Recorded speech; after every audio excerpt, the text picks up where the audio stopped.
কোরআনের আলো, আল হাদিসের আলো।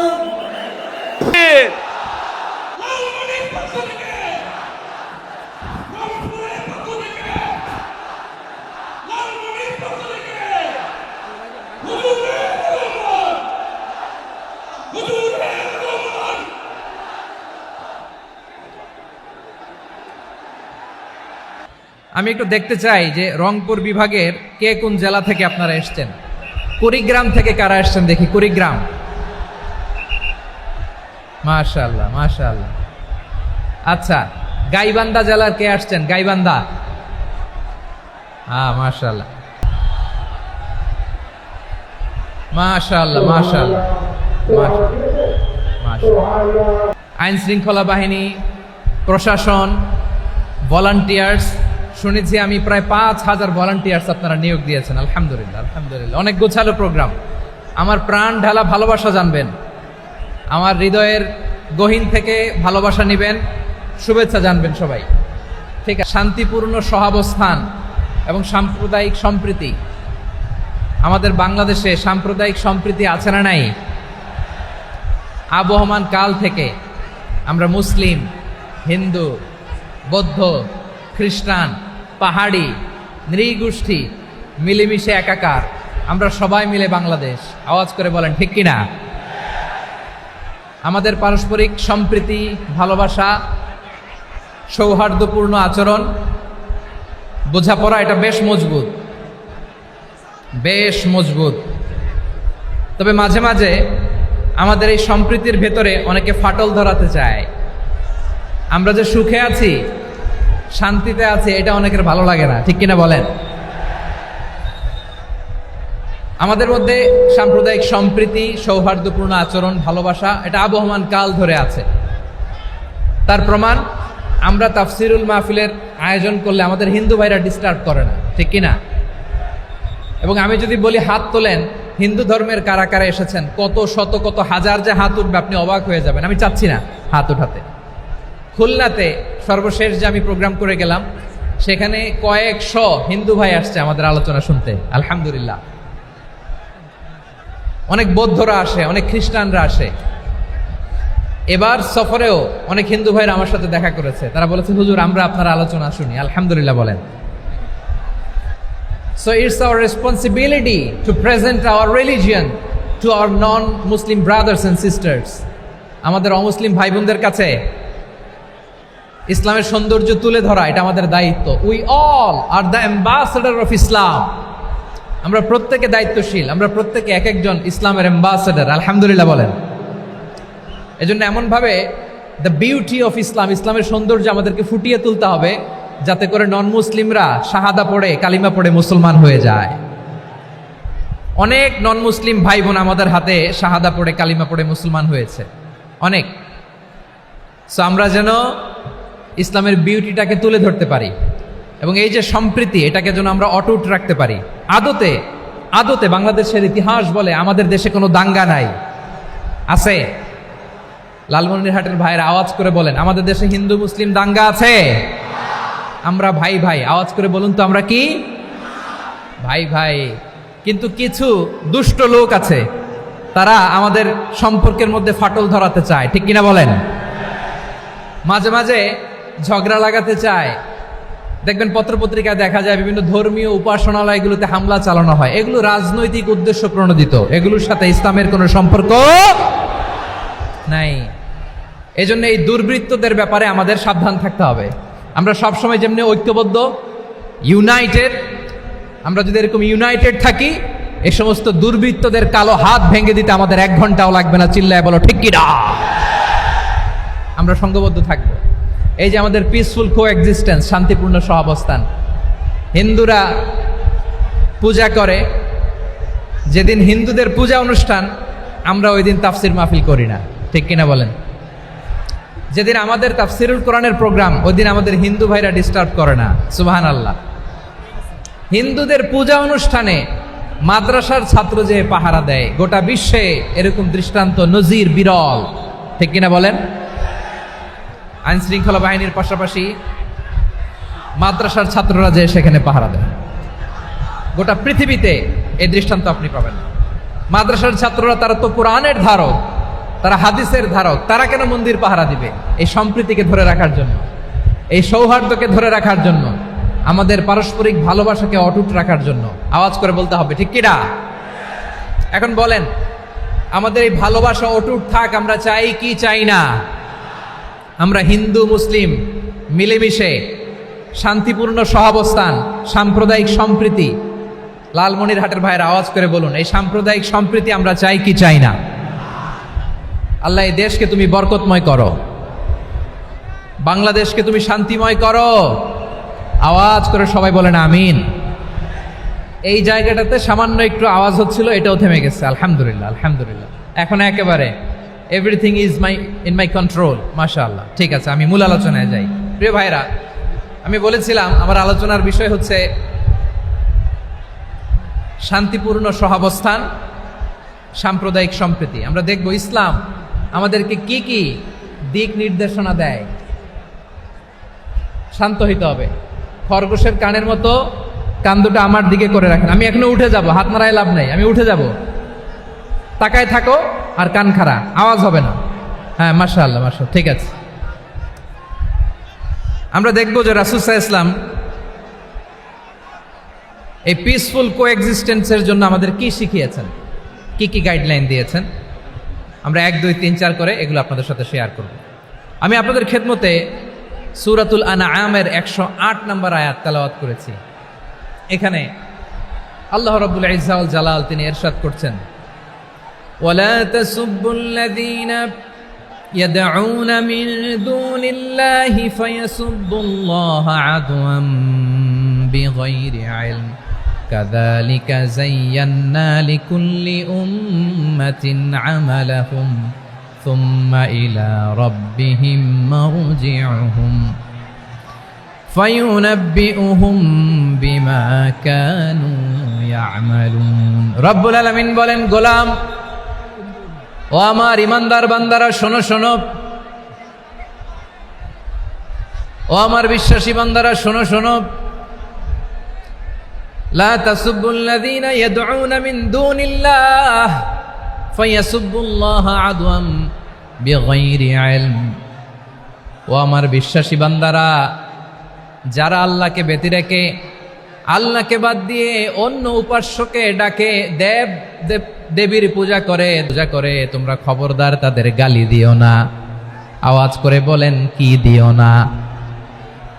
আল্লাহ বলেন, ও বিশ্বাসীরা শোনো, যারা আল্লাহকে বেছে রেখে দেবীর পূজা করে, অন্য উপাস্যের পূজা করে, তাদেরকে ডাকে, ওই দেবতাদেরকে তোমরা গালি দিও না। যদি ওই দেবতাদেরকে গালি দাও, তাহলে ভুলবশত, শত্রুতাবশত তারা তোমাদের রব আল্লাহকে গালি দেবে, ঠিক কি না?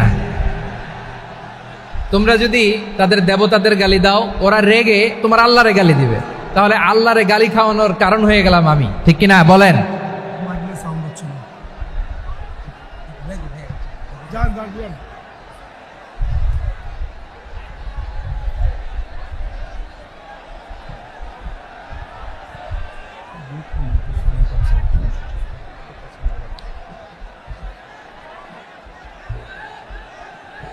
সম্মানিত ভাইয়েরা, এত বিশাল প্রোগ্রাম, মাইকের একটা সেটআপ থাকে, তারগুলো অনেক সময় নড়ে যায়, ধাক্কা ধাক্কিতে ডিসপ্লেস হয়, একটু ঝামেলা হবে।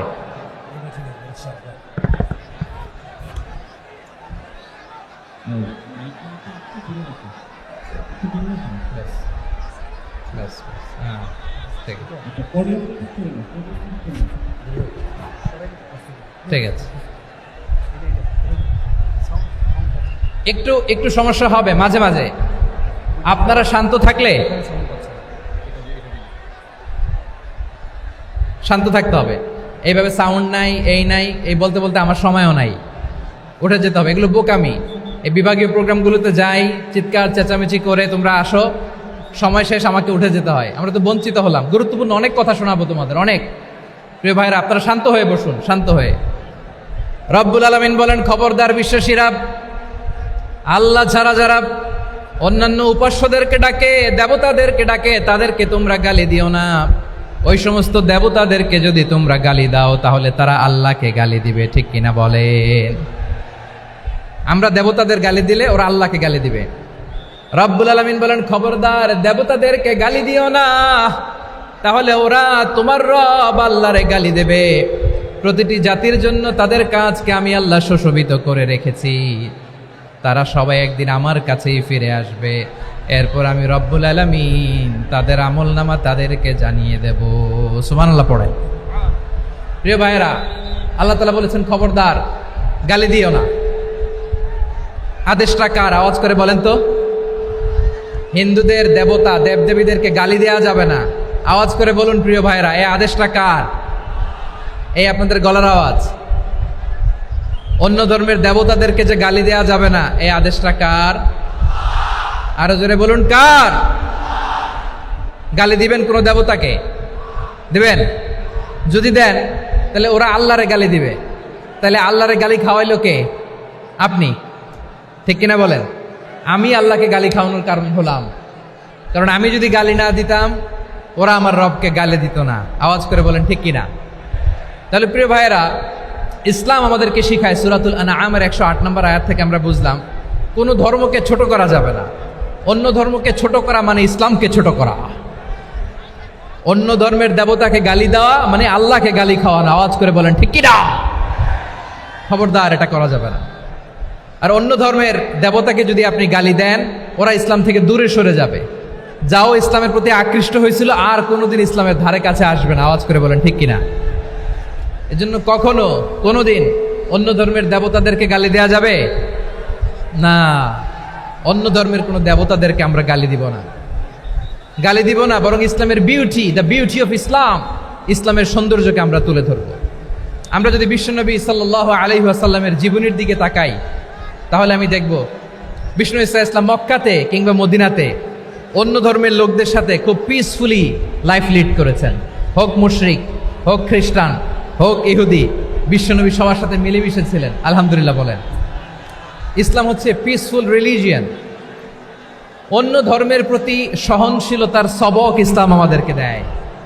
কিন্তু প্রতিটি মুসলিমের এটা মনে রাখতে হবে, আল্লাহর কাছে পছন্দনীয় গ্রহণযোগ্য ধর্ম জীবনাদর্শ একটি, সেটা হচ্ছে ইসলাম। আওয়াজ করে বলেন সেটা কি?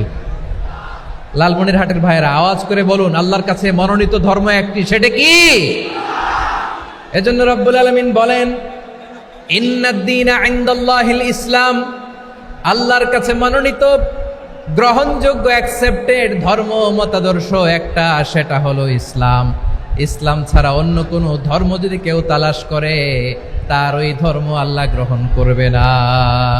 ومن يبتغي غير الإسلام دينا فلن يقبل منه وهو في الآخرة من الخاسرين.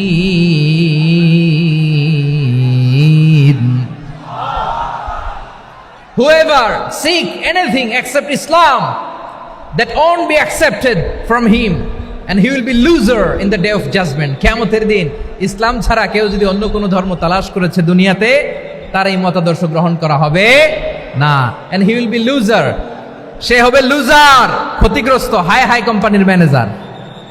ওর আমও শেষ, সালাও শেষ। আওয়াজ করে বলেন ঠিক কি না? এজন্য ইসলাম পেয়ে আমরা খুশি না বেজার? প্রত্যেক নামাজ শেষে আমরা আল্লাহরে বলি, আল্লাহ রাদিতু বিল্লাহি রাব্বা ওয়া বিল ইসলামি দীনা ওয়া বি মুহাম্মাদিন নাবিয়ান ওয়া রাসূলা। ও আল্লাহ, তোমারে রব হিসেবে পেয়ে আমরা খুশি। ও আল্লাহ, ইসলামকে ধর্ম হিসেবে পেয়ে আমরা খুশি। বিশ্বনবীকে আমাদের রাসূল পেয়ে আমরা খুশি। ঠিক কিনা বলেন?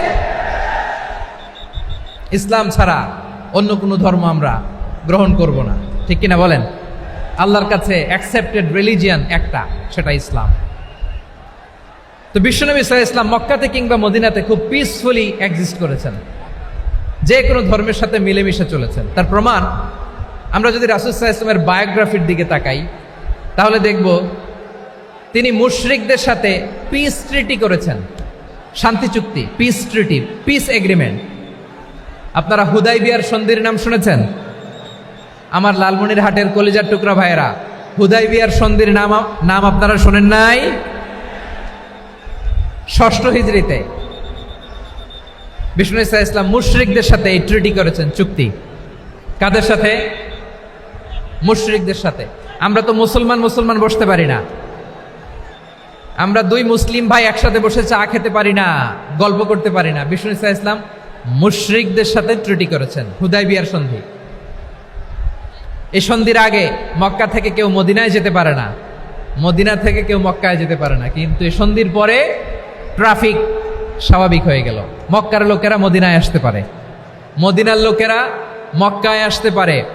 এটাকে বলে সুলহে Hudaibiya, the peace agreement of Hudaibiya, শান্তি চুক্তি। আমরা পৃথিবীতে এখন অনেক শান্তি চুক্তির নাম শুনি, এগুলো সব the piece treaty of Hudaibiya থেকে কপি করা। আল্লাহু আকবার। তাহলে বিশ্বনবী সাল্লাল্লাহু আলাইহি সাল্লাম তিনি যে শান্তিপূর্ণ সহাবস্থানে বিশ্বাসী ছিলেন, মুসলমানেরা যে অন্য ধর্মের প্রতি সহনশীল তার প্রমাণ হচ্ছে এই পিস ট্রিটি। শুধু তাই নয়, মাইকের সাউন্ডটা একটু বাড়ায় দিতে হবে, খুব দুর্বল, একটু মজবুত করতে হবে, আর একটু ক্লিন করতে হবে, আর সবগুলা জায়গায় সাউন্ড যাচ্ছে কিনা একটু ক্রস চেক করতে হবে। হ্যাঁ, পাবেন দিচ্ছে mike operator, he is trying his level best, দিচ্ছে। মাইক অপারেটর যিনি আছেন, প্রতিটি জায়গায় প্রতিটি সাউন্ড বক্সে যেন আওয়াজ পাওয়া যায়, একটু ক্রস চেক করেন, সাউন্ডটাকে একটু স্ট্রং করে দেন। হ্যাঁ, ঠিক আছে, মাশাআল্লাহ। এদিকে তাকান, এদিকে। মক্কার পার্ট গেল, পিস এগ্রিমেন্ট করলেন, শান্তি চুক্তি। বিষ্ণু ইসা ইসলাম মদিনায় যে কি করলেন? মদিনায় যে বিষ্ণু ইসা ইসলাম মদিনা চার্টার করলেন, মদিনা সনদ, সাহিফাতুল মদিনা, এটার বলে মদিনা চার্টার। যে ওয়েস্টে, ইউরোপে, আমেরিকাতে তারা অনেক চার্টার করে, সব চার্টার মদিনা চার্টার থেকে কপি করা। আওয়াজ করে পড়েন সুবহানাল্লাহ। বিষ্ণু ইসা ইসলাম মদিনায় গেলেন, মদিনাতে মুসলিম, মুশরিক, ইয়াহুদি, এই তিন ধর্মের লোক মিলে সব স্টেক হোল্ডার যারা আছে সবাইকে নিয়ে বিষ্ণু ইসা ইসলাম মদিনা চার্টার করলেন, মদিনা সনদ, পড়েন সুবহানাল্লাহ। শুধু তাই নয়, মক্কাতে বিশ্বনবী পিস এগ্রিমেন্ট করলেন, শান্তি চুক্তি মুশরিকদের সাথে। মদিনাতে যে বিশ্বনবী মদিনা চার্টার করলেন, মদিনা সনদ করলেন ইহুদিদের সাথে। আবার মদিনাতে বিশ্বনবী ইহুদিদের সাথে পিস ডায়ালগ করলেন, ইন্টারফেথ ডায়ালগ করলেন, আন্তধর্মীয় সংলাপ করলেন, যেই সংলাপের মূল ভিত্তি ছিল তাওহীদ। মূল ভিত্তি ছিল কি? তাওহীদ। বিশ্বনবী ইহুদিদেরকে ডাকলেন, আহ্বান করলেন, কুল ইয়া আহলাল কিতাবি তাআলাউ ইলা কালিমাতিন সাওয়াইন বাইনানা ওয়া বাইনাকুম আল্লা না'বুদা ইল্লাল্লাহ ওয়া লা নুশরিকা বিহি শাইআন ওয়া লা ইয়াত্তাখিযা বা'দুনা বা'দান আরবাবাম মিন দুনিল্লাহ فإن تولوا فقولوا اشهدوا بأننا مسلمون সুবহানাল্লাহ পড়েন। বিশ্বনবী মদিনার ইহুদিদের ডেকে বললেন, ও ইহুদিরা, শোনো শোনো, আসো এমন একটা আদর্শের প্রশ্নে আমরা একত্রিত হই, যে আদর্শের প্রচার তোমাদের নবীরাও করেছে, আমিও করি, যে আদর্শের কথা তোমাদের পবিত্র ধর্মগ্রন্থগুলোতে আছে, আমার কোরআনেও আছে, সেটা হলো তাওহীদ। আমরা এক আল্লাহ ছাড়া কারো ইবাদত করব না, আল্লাহর সাথে কাউরে শরীক করব না, আল্লাহ ছাড়া কাউরে রব মানব না। পড়েন সুবহানাল্লাহ। তাহলে আমার প্রিয় লালমনিরহাটের ভাইরা, মদিনাতে যে তিনি মদিনা চার্টার করলেন, মদিনা সনদ, পিস ডায়ালগ করলেন, শান্তির সংলাপ, ইন্টারফেথ ডায়ালগ করলেন, আন্তধর্মীয় সংলাপ, যার ভিত্তি ছিল তাওহীদ। সুবহানাল্লাহ পড়েন। তাহলে অন্য ধর্মের প্রতি সব সময় ইসলাম সহনশীল, টলারেন্স। যদি আপনি দেখতে চান ইসলামের নবী বিশ্ব নবীর দিকে তাকান, ঠিক কিনা বলেন? আমরা তো সংখ্যালঘুদের রাইটস প্রোটেক্ট করার জন্য কত আইন বানাই, কত বৈঠক করি, কত সংবাদ সম্মেলন করি। বিষ্ণু সাল্লাল্লাহু আলাইহি ওয়াসাল্লাম সংখ্যালঘুদের রাইটসের ব্যাপারে, অধিকারের ব্যাপারে যে কথা বলেছেন, শুনলে আপনি অবাক হয়ে যাবেন। বিশ্বনবী বলেন, আলা মান যালামা মুআহাদান আও ইনতাকাসাহু আও কাল্লাফাহু ফাওকা তাআতিহি আও কাল্লাফাহু ফাওকা তাকাতিহি আও আখাযা মিনহু শাইআন বিগাইরি তিবি নাফসিন ওয়া আনা হাজিজুহু ইয়াউমাল কিয়ামা। খবরদার, জেনে রাখো, কেউ যদি কোনো সংখ্যালঘুর উপরে অত্যাচার করে, কোনো সংখ্যালঘুর প্রাপ্য থেকে যদি কেউ কাউকে ঠকায়, সংখ্যালঘুর উপর যদি কেউ কষ্ট দেয়, কোনো সংখ্যালঘুর সম্পদ যদি কেউ জোর করে কেড়ে নেয়, আমি কিয়ামতের দিন বিশ্বনবী ওই সংখ্যালঘুর পক্ষে আর ওই মুসলমানদের বিপক্ষে বাদী হয়ে দাঁড়াবো। সুবহানাল্লাহ বলতে পারলেন না? আল্লাহু আকবার। আপনি নামাজি, আপনি মুসল্লি, আপনি হাজী সাহেব, তাহাজ্জুদ পড়তে পড়তে কপালে দাগ ফেলে দিছেন, আপনার প্রতিবেশী হিন্দু, ভাবছেন আমার তো পাওয়ার আছে, ওর জমিটা দখল করি। বিশ্বনবী বলেন কিয়ামতের দিন ওই হিন্দুর পক্ষে তোর বিরুদ্ধে আমি বাদী হয়ে দাঁড়াবো। পৃথিবীর কোন ধর্মে এরকম স্টেটমেন্ট পাবেন? পাবেন? আপনি ভাবছেন আপনি নামাজ পড়লে হাজী সাহেব কপালে দাগ ফেলায় দিলে আপনি সেলসেলায় জান্নাতে চলে যাবেন না? খবরদার। বিশ্বনবী বলেন কোন সংখ্যালঘুর উপর যদি কেউ আক্রমণ করে, তার প্রাপ্য তাকে না দিয়ে যদি তাকে ঠকায়, তার উপর জুলুম করে, তার সম্পদ যদি কেড়ে নেয়, আমি নবী, তুমি মুসলিম হইতে পারো, মুসল্লি হইতে পারো, তার পক্ষে তোমার বিপক্ষে আল্লাহর দরবারে বাদী হয়ে দাঁড়াবো। আচ্ছা লালমনিরহাটের ভাইরা, কথা বুঝতে পারলে আওয়াজ করে উত্তর দেন। বিশ্বনবী যদি কারো বিপক্ষে দাঁড়ায় কিয়ামতের দিন, আই রিপিট, আমি আবারও বলছি, বিশ্বনবী যদি কিয়ামতের দিন কারো বিপক্ষে দাঁড়ায়, ও তো সেলসেলায়া জান্নাতি, তাই না? জান্নাতি না? যে নবীর সুপারিশ ছাড়া জান্নাতের গেটও দেখা যাবে না, ওই নবী যদি বলে তোর বিপক্ষে আমি বাদী হয়ে দাঁড়াবো, ওই জান্নাতে আর ঢোকার কোনো সুযোগ আমাদের থাকবে? এখানেই শেষ না আমার প্রিয় লালমনিরহাটের ভাইয়েরা, এখানেই শেষ নয়। বিশ্বনবী বলেন মান কাতালা মুআহাদান, বুখারীর বর্ণনা, মান কাতালা মুআহাদান লাম ইয়ারাহ রাইহাতাল জান্নাহ। কেউ যদি, কোনো মুসলিম যদি অন্যায়ভাবে কোনো সংখ্যালঘুকে হত্যা করে, কোনো হিন্দুকে হত্যা করে, কোনো বৌদ্ধরে হত্যা করে, অন্যায়ভাবে কোনো মুসলিম যদি কোনো সংখ্যালঘুরে হত্যা করে, জান্নাতে যাওয়া তো দূরের কথা, ওই মুসলিম জান্নাতের ঘ্রাণও পাবে না। সেই বুখারীর বর্ণনা, মান কাতালা মুআহাদান লাম ইয়ারাহ রাইহাতাল জান্নাহ ওয়া ইন্না রিহাহা লা ইউজাদু মিন মাসিরাতি 40 আমা। যে জান্নাতের ঘ্রাণ 40 বছর দূরের রাস্তা থেকেই পাওয়া যায়। সুবহানাল্লাহ পড়েন।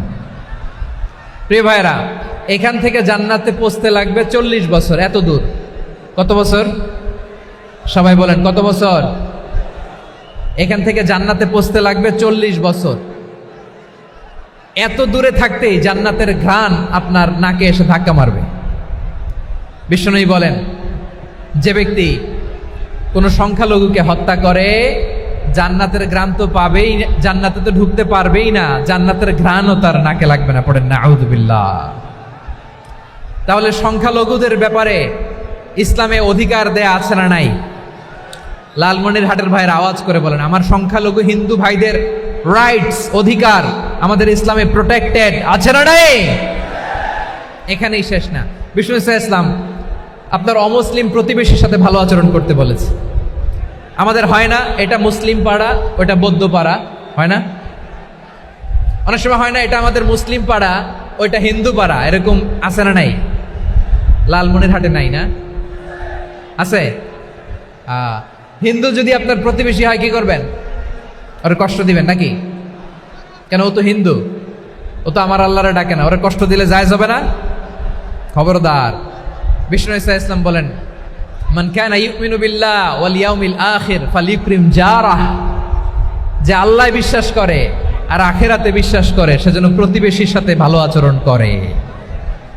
সুবহানাল্লাহ। কলিজা জুড়ায় যায় না আমার নবীর কথাগুলো শুনলে?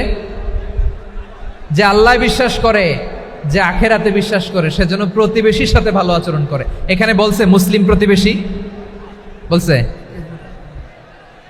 নামাজি প্রতিবেশী বলছে, আল্লাহওয়ালা প্রতিবেশী বলছে না। প্রতিবেশী আস্তিক হোক নাস্তিক হোক, প্রতিবেশী মুমিন হোক মুশরিক হোক, প্রতিবেশী হইলেই তার সাথে ভালো আচরণের দরকার আছে না নাই? আমার প্রিয় লালমনিরহাটের ভাইয়েরা, বিষ্ণু ইসলাম ওনার ইহুদি প্রতিবেশীদের দেখাশোনা করতেন। আওয়াজ না শোনা যাক, আমারও তো দেখা যায়। আমারও তো দেখা যায়, তাকায় থাকেন, তাকায় থাকলে সওয়াব হবে। কোরআনের কথা যেখান থেকে হয় এদিকে তাকায় থাকলেই বরকত। তাকায় থাকেন। জি জি, মাইক, আমি তো আর মাইক ঠিক করতে আসি না এদিকে, এই মাইক ঠিক করব, ওই মাইক ঠিক করব, ওদিকে পাইলট বলবে হুজুর চলে আসেন। জি বসুন, বসুন, মাশাআল্লাহ। হ্যাঁ, খুব শান্ত, ঠিক আছে। পুলিশ ভাইরা না খেয়ে দিনরাত আপনারা যাতে সুশৃঙ্খল একটা প্রোগ্রাম উপহার পান এটাই চেষ্টা করতেছে, আপনাদেরকে কষ্ট দিতে আসে নাই, একটু একটু সহযোগিতা করেন। জি মাশাআল্লাহ, হ্যাঁ ঠিক আছে। আমার প্রিয় ভাইরা, প্রতিবেশী আস্তিক হোক নাস্তিক হোক, মুসলিম হোক হিন্দু হোক, তার সাথে ভালো আচরণ করতে হবে। বিষ্ণু ইসলাম ওনার ইহুদি প্রতিবেশীর বাসায় যেতেন। কোন প্রতিবেশী? ইহুদি। আওয়াজ করে বলেন, কোন প্রতিবেশী? ইহুদি। এক ইহুদি কিশোর বিষ্ণু ইসলামের খেদমত করতে, ইহুদি ছেলে আমার নবীর খেদমত করতো, তারা ছিল নবীর প্রতিবেশী। তো অনেক দিন হয় ইহুদি ছেলেটা আসে না। বিষ্ণুনবী খোঁজ দিলেন, ঘটনা কি? একটা ইহুদি ছেলে না আমার খেদমতে আসতো, ছেলেটা কই? খোঁজ নিয়ে জানলেন ছেলেটা অসুস্থ। বিষ্ণু ইসলাম ওই ইহুদির বাড়িতে চলে গেলেন ওই ছেলেটাকে দেখা করার জন্য, ভিজিট করার জন্য। সুবহানাল্লাহ পড়বেন না? গেলেন, যে দেখে ইহুদি ছেলেটা মুমূর্ষ, যান যান যায় যায় ভাব, বিছানায় পড়ে আছে, তার বাবা দাঁড়ানো। বিশ্বনবী তার মাথার পাশে বসলেন, মাথায় হাত বুলিয়ে দিলেন, আর ছেলেটাকে বললেন আসলিম, হে ইহুদি ছেলে আসলিম, ইসলাম ধর্ম গ্রহণ করো। তো ছোট্ট ছেলে ভাবে আমরা ইহুদি, এখন ইসলাম ধর্ম গ্রহণ করলে আব্বা যদি বকা দেয়, ফানাযারা ইলা ওয়াজহি আবি, ছেলেটা তার বাবার চেহারার দিকে তাকালো, দেখি আব্বা কি কয়। আব্বা যদি বলে তাইলে ইসলাম ধর্ম গ্রহণ করবে। ইহুদি ছেলেটা তার বাবার দিকে যখন তাকালো, ওর বাবা বলে আতি আবুল কাসিম, আবুল কাসিম যা বলে তাই করো। আবুল কাসিম হচ্ছে বিষ্ণু ইসলামের একটা কুনিয়াত, উপনাম। আমার রাসূলের বড় ছেলের নাম ছিল কাসেম। যেমন দেখবেন আমাদের এলাকায় কারো ছেলের বড় ছেলের নাম যদি হয় আব্দুল্লাহ, এরা আব্দুল্লাহর বাপ বলে ডাকে। কারো বড় মেয়ের নাম যদি হয় ফাতেমা, এরা কি ডাকে? ফাতেমার বাপ বলে না? তো বিষ্ণু ইসলামের বড় ছেলের নাম ছিল কাসেম। ইহুদি বাবা বলল আতি আবুল কাসেম, আবুল কাসেম যা বলে তাই শোনো, মানে মোহাম্মদ যা বলে তাই শোনো। এই কথা শুনে ছেলে সাহস পাইছে, ছেলে আবার পড়তে আরম্ভ করলো আশহাদু আল্লাহ ইলাহা ইল্লাল্লাহ ওয়া আশহাদু আন্না মুহাম্মাদার রাসূলুল্লাহ, পড়েন আল্লাহু আকবার। বিশ্বনবীর আহ্বান শুনে ওই আহ্বানে সাড়া দিয়ে ইহুদি ছেলে শাহাদা পড়ে মুসলমান হয়ে গেল। তার হৃদয়টারে ইমানের নূর দিয়ে আলোকিত করে দিল কে? প্রিয় ভাইরা, এবার রাসূল সাল্লাল্লাহু আলাইহি ওয়াসাল্লাম বের হয়ে আসলেন ঘর থেকে, আর বললেন আলহামদুলিল্লাহিল্লাযী আনকাযাহু মিনান নার, প্রশংসা সে আল্লাহর যে আল্লাহ জাহান্নামে চলে যাচ্ছিল প্রায় এমন একটা লোককে মুহূর্তের মধ্যে কালেমায়ে শাহাদাতের বদৌলতে জান্নাতি বানায় দিলেন। আওয়াজ করে পড়েন সুবহানাল্লাহ। এই হাদিস থেকে আমরা কি শিখলাম? What is the moral of the story? এক নম্বর স্টোরি হলো, প্রতিবেশী ইহুদি হোক হিন্দু হোক, যাবেন, সুসম্পর্ক রাখবেন, উপহার দিবেন, বিপদে পাশে দাঁড়াবেন, তাইলেই তো আপনাদের প্রতি, মুসলমানদের প্রতি তারা আকৃষ্ট হবে, ঠিক কিনা বলেন? আপনি যদি হিন্দুদের সাথে বৌদ্ধদের সাথে নাই মিশেন, নাস্তিকের কাছে নাই যান, তো ইসলামের সৌন্দর্যটা ওরা বুঝবে কেমনে? আমার অনেক হিন্দু পরিচিত ভাই আছে, ওরা আমাদের ইফতারির প্রোগ্রামে এসে একসাথে ইফতারি করে। অনেক মদখোর আমার সাথে বসে একসাথে ডিনার করে, হাফ প্যান্ট পরা, গলায় স্বর্ণের চেইন, হাতে স্বর্ণের ব্রেসলেট, আইসা আমার সাথে ডিনার করছে, আছে এরকম। গাঁজাখোর, আমি বলি আসো, welcome welcome to my dinner, আসো বসো। বসলেই তো আমি ওর ডিএনএ, চিন্তার ডিএনএ চেঞ্জ করে দেওয়ার সুযোগ পাবো, চিল্লায় বলো ঠিক কি না? আসতে হবে আমার কাছে। Hour door is open, the door of Islam is open 24/7। সব সময় আমাদের ইসলামের দরজা আমার অমুসলিম ভাইদের জন্য খোলা আছে না নাই? এই হাদিস থেকে দুইটা শিক্ষা। এক নম্বর শিক্ষা, প্রতিবেশী মুসলিম হোক অমুসলিম হোক, যান, অসুস্থ হইলে একটু আপেল নিয়ে যান, আঙ্গুর নিয়ে যান, কমলা নিয়ে যান, তাদের সাথে ভালো আচরণ করেন। ইসলামের বিউটি দেখে, সৌন্দর্য দেখে অবাক হবে, নসিব ভালো হলে কোনোদিন কালিমা পড়ে মুসলমান হয়ে যাবে, ঠিক কিনা বলেন? তাহলে অমুসলিমের সাথে ভালো সম্পর্ক। বিশ্বনবী ইহুদির বাড়িতে গেলেন, ইহুদির বাড়ি, আর আমার মুসলমান ভাই আমার কাফের বলে, এরকম আছে না নাই? মুসলিম মুসলিমরা দেখতে পারে না, সহ্য করতে পারে। বিষ্ণু ইসলাম ইহুদির বাড়িতে গেলেন, এটা একটা শিক্ষা। আরেকটা শিক্ষা হলো, ভাইরা ধাক্কা মারে এসে সামনে এসে কি লাভ? প্রোগ্রাম তো শেষ হচ্ছে, এখনই শেষ হচ্ছে তো। এই যে আমাদের বকশি ভাই ওয়াদা নিল, হাত তোলালো, মিম বলে এত কথা বলল, তো আমি জেলায় জেলায় যেয়ে খালি হাত নাড়াই তোমাদের জন্য নাকি? হ্যাঁ, হাত নাড়াই শুধু। এই ধাক্কাইতে ধাক্কাইতে এদিকে এসে হাত নাড়াইতেছে, হয়েছে তো, দেখলাম তো, ঠিক আছে, মাশাআল্লাহ, অনেক সুশৃঙ্খল, অন্যান্য যে কোনো জেলার জন্য সুশৃঙ্খল। আমার দিকে তাকাও, আমার দিকে তাকাও, ঠিক আছে। এই যে দাঁড়িয়ে আছে, একটা ছেলে নড়ে না, দেখছেন? মাশাআল্লাহ মাশাআল্লাহ মাশাআল্লাহ। হ্যাঁ, এইভাবেই। আর কয়েকটা মজাদার কথা আছে, শোনো। এই হাদিস থেকে আমাদের শিক্ষা হলো, আমার প্রতিবেশী যেই ধর্মের হোক আমি সম্পর্ক রাখবো। অসুস্থ হলে যাব, কি বলেন ভাইরা? যাবেন না? যাবেন না আপনারা? আচ্ছা, 2 নম্বর শিক্ষা হলো, বিষ্ণু ঈসা ইসলামের খাদেম ছিল ইহুদি, এতদিন খেদমত করলো, একদিনও বিশ্বনবী ওরা কালিমার দাওয়াত দেয় নাই। কারণ কি? বিশ্বনবী একটা ভালো সময়ের অপেক্ষা করতেছিলেন, প্রপার টাইমিং। দায়ীর কাজ হচ্ছে দাঈ ইলাল্লাহ, সে হচ্ছে সুযোগ সন্ধানী। দায়ী সুযোগ খোঁজে, কখন দাওয়া দিলে ব্যাটে বলে হবে, ঝোপ বোঝে কোপ মারে, ঠিক কিনা বলেন? বিষ্ণু ঈসা ইসলাম ভালো সময়ের অপেক্ষা করতেছিলেন, দেখি ভালো সময় আসুক আসুক আসুক আসুক। আস্তে আস্তে এমন সময় আসছে, ছেলে এবার মুমূর্ষ। অসুস্থ ব্যক্তির হৃদয় অত্যন্ত নরম থাকে। হসপিটালে যখন কেউ যায় তার হৃদয়টা বড্ড নরম থাকে, মৃত্যুর ভয়ে তার অন্তরটা নরম থাকে, ঠিক কিনা বলেন? এই প্রপার টাইমিং এর অপেক্ষা করতেছিলেন। যখনই টাইমিং পেয়েছেন, দাওয়াত দিলেন, পড়ো লা ইলাহা ইল্লাল্লাহ, সুবহানাল্লাহ পড়েন সবাই। তাহলে ইসলাম অমুসলিম প্রতিবেশীর সাথে ভালো আচরণ করতে বলে। ইসলাম অমুসলিম মাতা পিতার সাথেও ভালো আচরণ করতে বলে। মাতা পিতা যদি অমুসলিম হয়, তারা ফেলে দিতে পারবেন? পারবেন? আমার লালমনিরহাটের ভাইরা, অনেক হিন্দু ছেলে আমাদের হাতে শাহাদা পড়ে মুসলিম হয়, কিন্তু ওর মা মুসলমান হয় নাই, বাবাও হয় নাই, এরকম আছে না নাই? তো ও হয়েছে মুসলিম, মা বাপ হিন্দু, এখন মা বাপ কি বাদ? হ্যাঁ, মা বাপ বাদ দেয়া যাবে?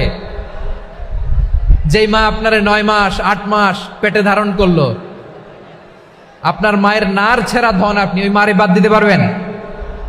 যে মায়ের বুকের তাজা দুধ খেয়ে আপনি আজকে বাড়ন্ত তাজা তরতাজা, ওই মারে বাদ দেয়া যাবে? মায়ের এক ধারে দুধের দাম, কাটিয়া গায়ের চাম, পাপুষ বানাইলেও ঋণের শোধ হবে না, এমন দরদি ভাবে কেউ হবে না আমার মাহা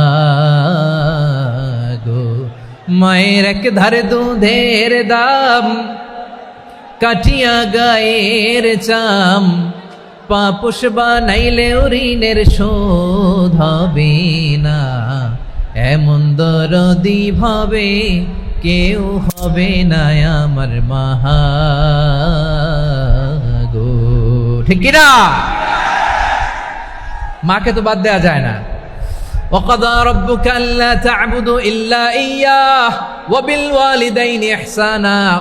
আল্লাহ বলে, অবধারিত 2টা ভার্ডিক্ট তোমাদের জন্য, এক আল্লাহর ইবাদত করবা আর মা বাবার প্রতি ইহসান করবা। আদেশটা কার? মা বাবার প্রতি ইহসান করতে হবে। আমার মা হিন্দু হোক, ভালো আচরণ করতে হবে, বৌদ্ধ হোক, ভালো আচরণ করতে হবে। আমার যে সমস্ত হিন্দু ভাইয়েরা মুসলিম হয়েছ, তোমাদের মা বাবা এখনো মুসলমান হয় নাই, তাদের সাথে ভালো আচরণ করতে হবে। আপনাদের খেদমত নিজে করতে হবে, অথবা খেদমতের ব্যবস্থা করাই দিতে হবে। মান্থলি যে খরচ লাগে এটা দিতে হবে। আরে তুমি এখন মুসলিম, তোমার মা বাবা হিন্দু, এখনই তো সুযোগ ইসলামের সৌন্দর্য দেখানো। এখন মা বাবা যদি দেখে, আরে এটা হিন্দু থাকতে তো বদমাইশ ছিল, বেয়াদব ছিল, কি এমন ধর্ম সে গ্রহণ করলো যেটা গ্রহণের সাথে সাথে সে পাল্টে গেল? কি এমন ধর্ম সে গ্রহণ করেছে যেটা তার জীবনকে আলোকিত করে দিয়েছে? নসিব ভালো হইলে তারাও কালিমা পড়ে মুসলমান হয়ে যাবে। বিষ্ণু ঈসা ইসলামের স্ত্রীর নাম ছিল আয়েশা রাদিয়াল্লাহু তাআলা আনহা, আবু বকর রাদিয়াল্লাহু তাআলা আনহুর মেয়ে। আবু বকর রাদিয়াল্লাহু তাআলা আনহুর আরেক মেয়ের নাম হচ্ছে আসমা। কি নাম? দুজনই আবু বকর রাদিয়াল্লাহু তাআলা আনহুর মেয়ে, আসমা আর আয়েশা। নাম দুইটা কেমন লাগে? আসমা নামটা কেমন লাগে? আয়েশা নামটা কেমন লাগে? সবার ভালো লাগে নাই? নাম দুটো আপনাদের ভালো লাগে? লালমনিরহাটে অনাগত যদি কন্যা সন্তান হয়, যদি মনে চায় আসমা রেখে দিতে পারবেন, যদি মনে চায় আয়েশা রেখে দিয়েন। দেশে বিদেশে এয়ারপোর্টে রাস্তাঘাটে শুধু বলে হুজুর একটা নাম দেন, আমার ছেলের একটা নাম দেন, মেয়ের একটা নাম দেন। তো আমার মনে আছে যশোরের আদ্দিনের মাহফিলে আমি একটা দুইটা নাম দিয়েছিলাম। আজকে লালমনিরহাটের এই প্রোগ্রামে কন্যা সন্তান যদি হয় দুটা নাম দিলাম, আসমা কিংবা আয়েশা। ইনশাআল্লাহ পড়েন। দুজন বোন, এক মায়ের না, বাবা এক মা দুইজন। আয়েশা রাদিয়াল্লাহু তাআলা আনহার মায়ের নাম উম্মে রুমান, আর আসমা রাদিয়াল্লাহু তাআলা আনহার মায়ের নাম কুতাইলা বিনতে আব্দুল উজ্জা। আবু বকর রাদিয়াল্লাহু তাআলা আনহু 4টা বিয়ে করেছিলেন। তো একই ঘটনা ঘটেছে এই ফ্যামিলিতে। আসমা ইসলাম ধর্ম গ্রহণ করে মুসলিমা, কিন্তু তার মা কুতাইলা মুশরিকা। আই রিপিট, বোঝার জন্য আমি আবারও বলি, আসমা রাদিয়াল্লাহু তাআলা আনহা মুসলিমা, আর আসমার মা কুতাইলা, আওয়াজ করে বুঝে থাকলে বলেন, আসমার মা মুশরিকা। তার মানে মেয়ে মুসলিম, মা অমুসলিম, ভেজাল আছে না নাই? কিন্তু কুতাইলা আর ধৈর্য ধারণ করতে পারে না। নার ছেড়া ধন, কলিজার টুকরা ধন, কলিজার টুকরা সন্তান আসমারে দেখতে বড্ড মন চায়। সাইয়েদনা আসমা রাদিয়াল্লাহু তাআলা আনহা মক্কা থেকে হিজরত করে মদিনায় চলে গেলেন হুদাইবিয়ার পর। যখন মক্কা মদিনার ট্রাফিক স্বাভাবিক হলো, মক্কার লোক মদিনায় যায়, মদিনার লোক মক্কায় আসে। কুতাইলা কলিজার টুকরা সন্তান আসমারে দেখার জন্য কিছু উপহার নিয়ে বিশাল মরুপথ পাড়ি দিয়ে মক্কা থেকে মদিনায় যায়। সুবহানাল্লাহ বলেন। এখন মা আসছে মেয়ের সাথে দেখা করতে, মেয়ে তো আর দেখা দেয় না। মেয়ে ভাবছে আমার মা তো মুশরিকা, অপবিত্রা, তার সাথে কি দেখা দেয়া যাবে? বিশ্বনবীর দরবারে চলে গেলেন। সুবহানাল্লাহ বলেন। কি সৌভাগ্যবান ছিল তারা, মাসলা জানার দরকার হলেই নবীর দরবারে চলে যেত। ঘরে বউয়ের সাথে ঝগড়া হলে নবীর দরবারে চলে যেত। অনেক সাহাবী বলে আমার পেটে ক্ষুধা লাগলো আমি নবীর কাছে চলে যেতাম, কারণ নবীর চেহারার দিকে তাকালেই আমার পেটের ক্ষুধা মিটে যেত। সাইয়েদনা আসমা রাদিয়াল্লাহু তাআলা আনহা বিশ্বনবীর কাছে চলে গেলেন, যে বললেন ইয়া রাসূলুল্লাহ ইয়া হাবিবাল্লাহ ইন্না উম্মি কাদিমাতুন ইলাইয়া ওয়া হিয়া রাগিবা। আমার মা মক্কা থেকে অনেক দূর মরুর পথ পাড়ি দিয়ে উপহার সামগ্রী নিয়ে মদিনায় আমার সাথে দেখা করতে এসেছে গো নবী। আমার জানতে বড্ড ইচ্ছে হয় আমি আমার মুশরিকা মাখা করতে পারবো কিনা। আফা আসিলুহা, আগে যেমনি আমি আমার মায়ের সাথে ভালো আচরণ করতাম, যেমনি আমি আমার মায়ের সাথে সদাচরণ করতাম গো নবী, এখন আমি মুসলিমা, মা মুশরিকা, এখনো কি আগের মতো সদাচরণ করতে পারবো নাকি?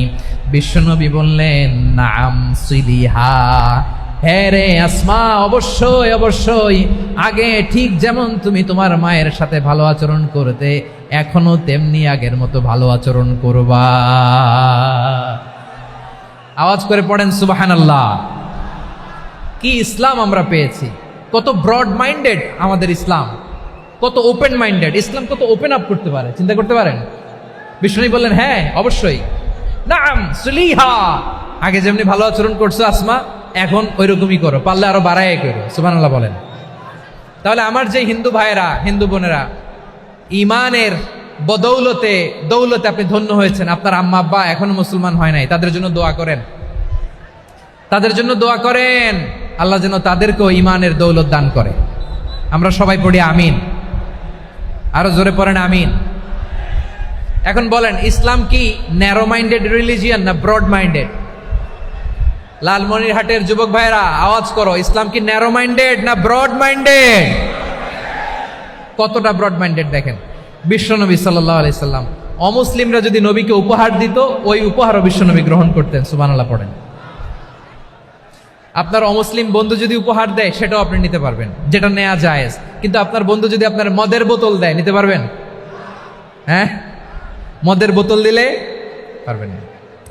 আপনার বন্ধু যদি আপনার পর্ক দেয়, পর্ক, শুকরের গোশত মিশ্রিত কোনো খাবার, ওটা নিতে পারবেন না। হালাল যে কোনো জিনিস নিতে পারবেন। বিশ্বনবী সাল্লাল্লাহু আলাইহি ওয়াসাল্লাম অমুসলিমদের দেয়া হাদিয়া গ্রহণ করতেন। কেমন নবী ছিলেন! আমার নবীরে চিনে নেন, আমার নবীর অ্যাটিটিউড জেনে নেন। বিশ্বনবী সাল্লাল্লাহু আলাইহি ওয়াসাল্লাম যখন কোনো জনপদে যেতেন, 3টা অপশন নিয়ে যেতেন। প্রিয় ভাইয়ের আওয়াজ করে বলতে হবে, কোন জনপদে গেলে আমার নবীর অপশন থাকতো কয়টা? আমার মতো 3 আঙ্গুল উঁচু করে দেখান আর বলুন, আমার নবী কোন জনপদে গেলে কয়টা অপশন নিয়ে যেতেন? 1 নাম্বার অপশন আসলিম তাসলাম। নতুন এলাকায় গেলে বলতেন আসলিম তাসলাম, ইসলাম ধর্ম গ্রহণ করো, শান্তিতে থাকবা, আমার ভাই হয়ে যাবে, আমরা ভাই ভাই। ইসলাম মানো, আমরা ভাই ভাই। অপশন নাম্বার কত? 1। যদি বলে না ইসলাম মানবো না, ওকে, অপশন নাম্বার 2, মুসলিম হওয়ার দরকার নাই, লা ইকরাহা ফিদ্দিন, ইসলামে কোনো বাড়াবাড়ি নাই। খ্রিস্টান আছো থাকো, বৌদ্ধ আছো থাকো, ইহুদি থাকতে চাও থাকো, কিন্তু আমরা যেহেতু রিজিওনাল সুপার পাওয়ার, আমাদের আন্ডারে থাকো, ট্যাক্স দিয়া থাকো, এটার বলে জিজিয়া। আলেম যারা আছেন বুঝবেন, এটার আরবিতে কি বলে? জিজিয়া। You pay us the tax, we will give you the security. তোমরা ট্যাক্স দিবা, আমরা সিকিউরিটি দিব, আমাদের আওতায় থাকবা, কেউ তোমাদেরকে আক্রমণ করতে পারবে না, আমরা নিরাপত্তা দিব। সুবহানাল্লাহ বলেন। এটা অপশন নাম্বার কত? আচ্ছা, বুঝে থাকলে বলেন 1 নাম্বার অপশন কি ছিল? ইসলাম। ইসলাম মানো, শান্তিতে থাকবা, ভাই ভাই, আমরা ভাই ভাই। অপশন নাম্বার 2, ট্যাক্স দাও, আমরা নিরাপত্তা দিব, মুসলিম হওয়া লাগবে না। এখন 1 নাম্বারও মানে না, 2 নাম্বারও মানে না, মুসলিম হবো না, ভালো, খ্রিস্টান থাকো, ট্যাক্স দাও, আমরা সিকিউরিটি দিব না, এটাও মানি না। বিষ্ণু বলেন, তাহলে তলোয়ার আমাদের আর তোমাদের মাঝে ফয়সালা করবে। মুসলিমও হবো না, ট্যাক্স দিবা, নিরাপত্তা দিব, আমরা সুপার পাওয়ার, আমাদের আন্ডারে থাকবে, এটাও না। তাহলে তোমাদেরকে তো আমরা বিশ্বাস করতে পারি না, কখন না কখন বিশ্বাসঘাতকতা করো, কার সাথে মিলে হাত মিলাও, তলোয়ার আমাদের মাঝে ফয়সালা করবে। তখন তিনি জেহাদের সশস্ত্র সংগ্রামের ঘোষণা দিতেন। সুবহানাল্লাহ পড়েন। দেখেন, পশ্চিমারা জেহাদকে এইভাবে চিত্রায়িত করে না। ওরা জেহাদ বলতে বুঝায় তলোয়ার, হাত কাটো, গলা কাটো, না, জেহাদ সশস্ত্র সংগ্রাম 3 নম্বরে। অধিকাংশ ক্ষেত্রেই বিশ্বনবীর সুন্দর আচরণ দেখে, আরে আমার নবীর যে নুরানি চেহারা, অনেকে তো কেবল সিরেফ চেহারাটা দেখেই কালিমা পড়ে মুসলমান হয়ে গিয়েছে। যারা মুসলিম হয় নাই তারা তাদের ইসলামেই বলবৎ ছিল, ট্যাক্স দিয়ে ইসলামের আন্ডারে ছিল। যারা এটাও মানে নাই, ওইটাও মানে নাই, তাদের বিরুদ্ধে জেহাদ। বিষ্ণু ইসলাম 7ম হিজরিতে যখন খায়বার বিজয়ের পরে ইসলাম রিজিওনাল সুপার পাওয়ার হিসেবে আত্মপ্রকাশ করলো, বিশ্বনবী চিঠি লিখলেন অন্যান্য সুপার পাওয়ারের কাছে, রাষ্ট্রীয় চিঠি লেখে এক রাষ্ট্রপ্রধান আরেক রাষ্ট্রপ্রধানের কাছে। ঠিক কিনা বলেন? জানেন না আপনারা? এই যে 24-এর ছাত্র নাগরিক অভ্যুত্থানে, এই অভ্যুত্থান যখন শুরু হয়, আমি তখন সাউথ আফ্রিকাতে, একটা স্ট্যাটাস দিয়েছিলাম, কোটা নয়, গোটা দেশ সংস্কার করা লাগবে। শুধু বাংলাদেশ নয়, সারা বিশ্বের বাংলা ভাষাভাষী লোকেরা এই আন্দোলনের সাথে সমর্থন তারা করেছে, এটাকে সাপোর্ট করেছে, তারা সমর্থন দিয়েছে। আমাদের ইউনাইটেড আরব আমিরাতের বাংলাদেশি ভাইয়েরা, তারা সেখানে রাস্তায় নেমে এসেছিল, জানেন? ওইখানে ডেমনস্ট্রেশন করা যায় না, সেখানকার সরকার তাদেরকে যাবজ্জীবন দিয়েছিল। তখন আমাদের এই যে প্রধান উপদেষ্টা ডক্টর মোহাম্মদ ইউনূস সরাসরি G2G বলে, এটারে G2G, government to government, G2G, উনি চিঠি লিখলেন যে তাদেরকে, ইউর হাইনেস, হে সম্মানিত আমির, আপনি আমার এই চিঠির কারণে আমার সম্মানে এই 53 জন বাংলাদেশিকে মাফ করে দেন।